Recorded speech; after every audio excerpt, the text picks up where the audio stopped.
And so when you pour out your heart to God, what you're doing is you're putting your nervous system in a state of peace, not panic, not fight mode, not flight mode, not fawn mode when you're going into those tough conversations. So instead of emotionally spiraling, if you get dismissed by that other person, or if that person attempts to gaslight you, you can say, this is what happened. This is how it made me feel.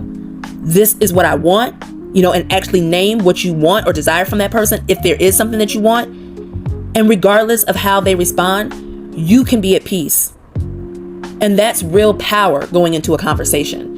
Very few times are you going to feel powerful after a conversation when you just spiraled and yelled and went off on somebody. It provides a very temporary relief. And when I say temporary, I mean seconds, because oftentimes you regret it. You regret the things you said. You regret how you came across. You regret that you lost your cool. And on the flip side, you're not just holding it in, not saying anything. But like I said before, you're pouring out your heart to God. You're being very honest and raw with God, letting God comfort you, letting him affirm you. You're allowing your nervous system, your emotions to be regulated so that when you actually have the direct conversation, you're having it from a place of power, not a place of desperation, not a place of needing somebody to validate your emotions, so that if they do try to gaslight you, it has very little, if any, effect on you because you're already solid in your position. You're not looking for them to validate your lived experience. So again, just to recap, I want to be clear. Suppressing your feelings to keep the peace, that's not strength.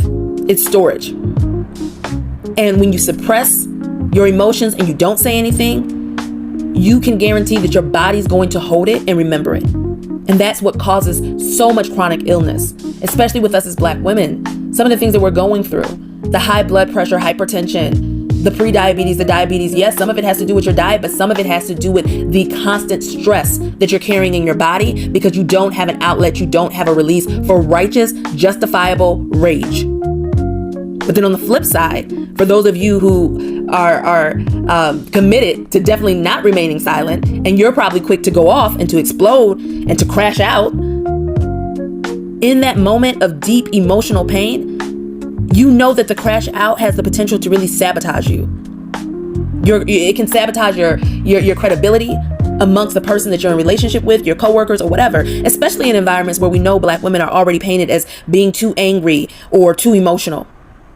So this process of pointing out to God first, getting